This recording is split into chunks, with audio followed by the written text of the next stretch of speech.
So, Assalamu alaikum everyone. I'm Saif I'm talking from Doha now. I'm based in Doha, in the Arab Center for Research and Policy Studies. And let me state first that this is a complete paper I'm still working on. And I'm trying here to examine the determinants of the radicalization and the de-radicalization factors inside the Egyptian presence. And I'm trying to say what makes the people radical and what makes them de-radicalized in the Egyptian presence. So first of all, I have to introduce the phenomena, or to say that Egyptian presence after 2013 are full of political prisoners, which is something that didn't happen like this with this amount of prisoners before. And here we have to raise the question, who exactly got detained? And to answer this question, I have to say that most of the detainees are coming from Islamic backgrounds, and the detaining process is different from one to another. So it is like, and here the radicalization process is starting from the investigating in the police department or the police station. Like, let's clarify some numbers here. We have from 40 to 65,000 political prisoners. Mostly are coming from Islamic backgrounds, and most of them are youth. This is there's no like an official statistic about this, but this is based on the interviews and the observation, especially my own observation on the like it came out from an experience and so on.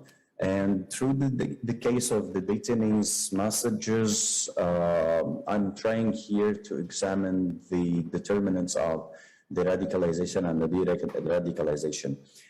So we have here two indicators or two cases. Through them, I will state how the prisoner can be radicalized or de-radicalized.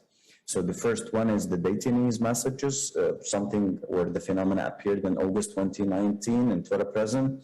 And the other thing, or the other tool, is the semi-structured interviews with, like it's an ongoing process. So I'm still doing some interviews with the ex-prisoners, but now until now I made up to 25 interviews with them.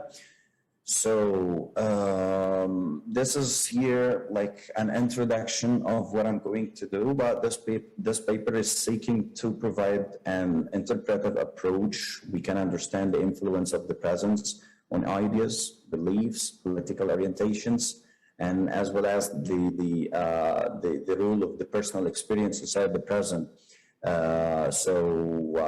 I'm trying here to say that presents are not formulated to make the prisoner on one direction radicalized or de-radicalized. So there are some determinants, there are some factors, and here I think this is my theoretical contribution on this paper, that not every Islamic prisoner should be radicalized, and not every Islamic prisoner should be de-radicalized. It's different from one to one. So the messages of the detainees here was something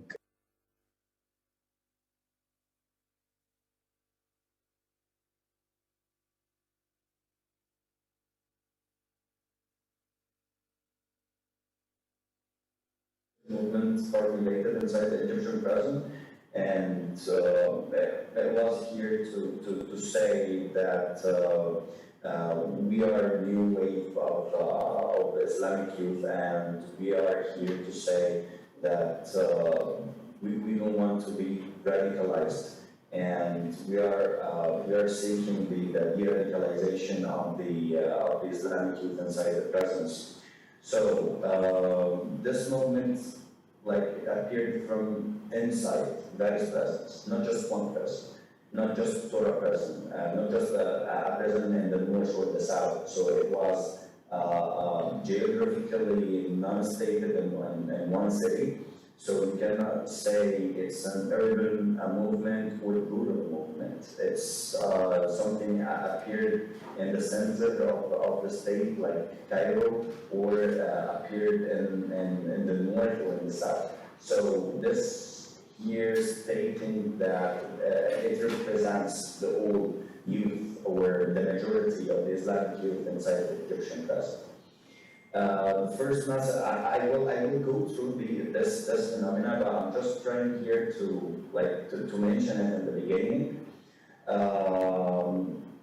and let's go for the next slide here. Theoretically, based on the main contribution on present the discipline and punishment.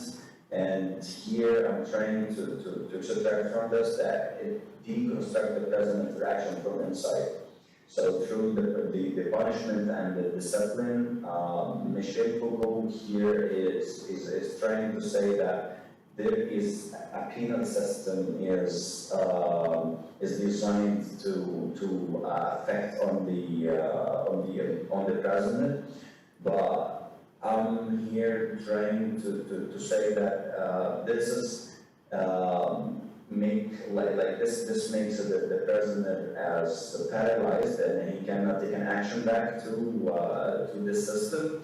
Through the Egyptian case here, I'm trying to examine this happened already. The president tried to resist this penal system. And they were classified into two groups: people who got radicalized and people who got de-radicalized.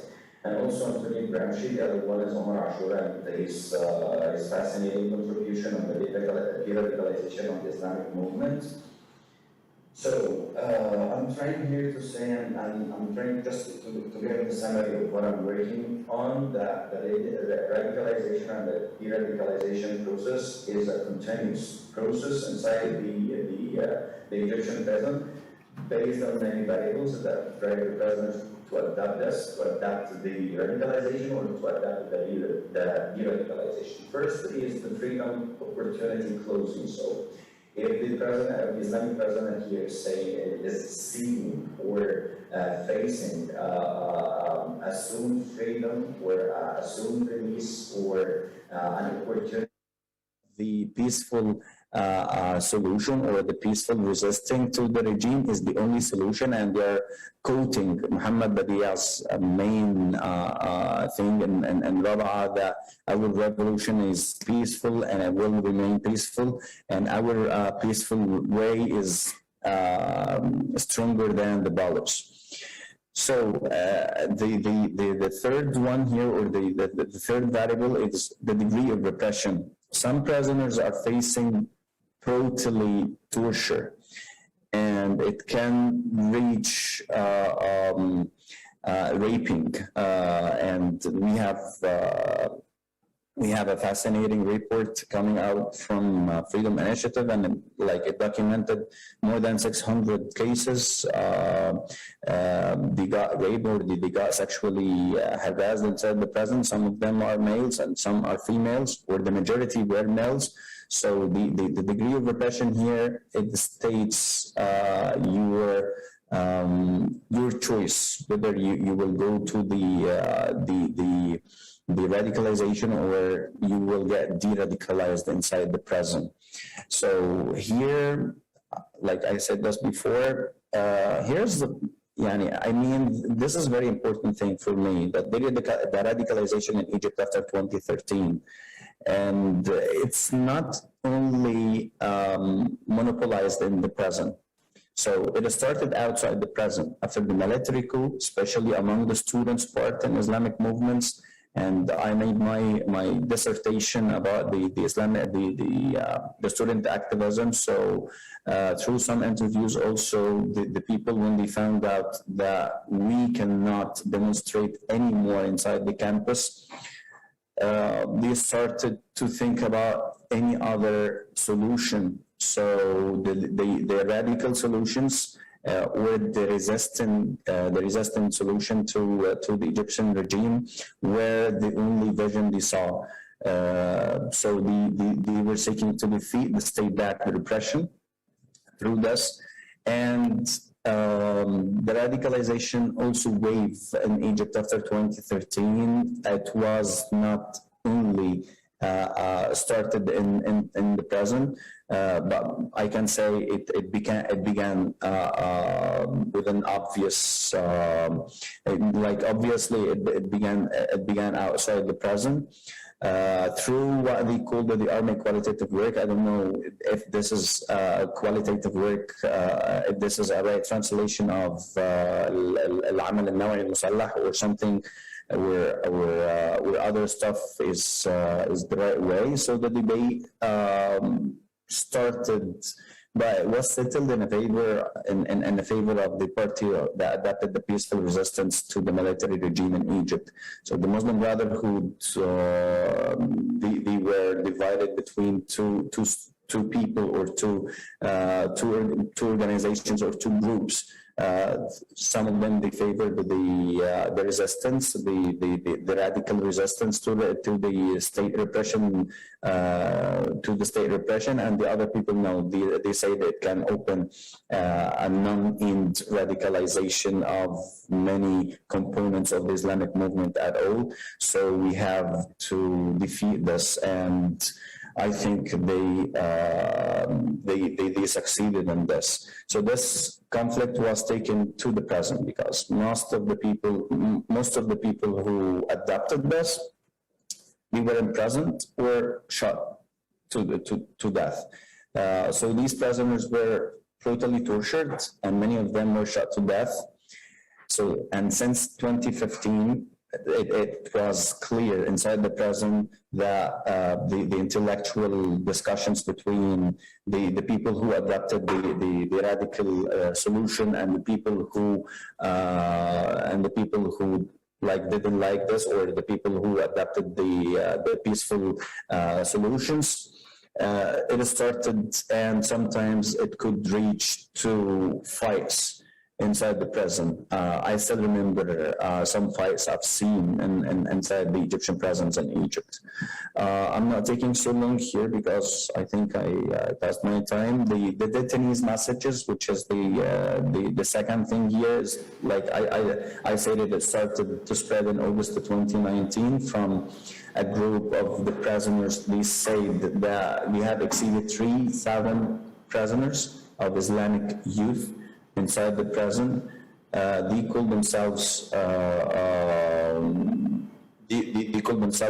youth of political detainees, something very general, Shabab al-Mu'taqalin al-Siyasiyin, and they didn't mention any of their leaders. So they remained anonymous to the public. They were a movement with no head, with no leader to speak to, and they started to state the public about their ideas, about their warning to the public and to the regime and to the Muslim Brotherhood. Here's a sample, by the way, of this message. This was the first one released in August 2019, and they started to warn the public sphere about the spread of the radicalism inside the prison. They had clashes with the Ikhwani leaders outside Egypt. Some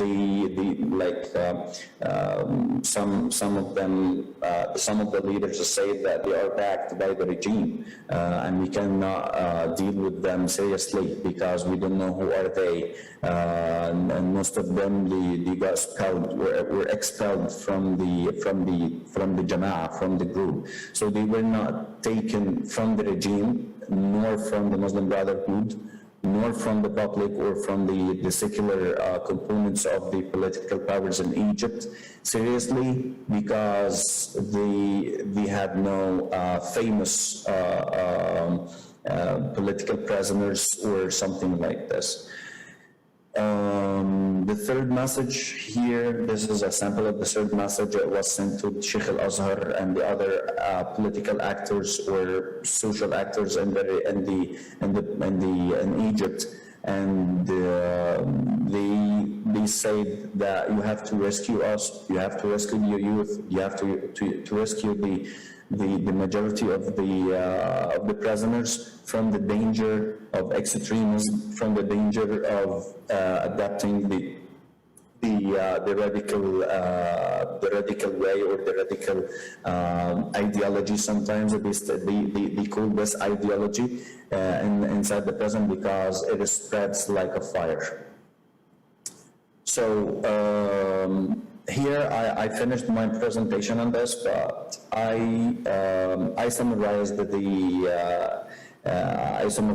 my contribution here and this thing, that the radicalization or the de-radicalization things, or the trends, or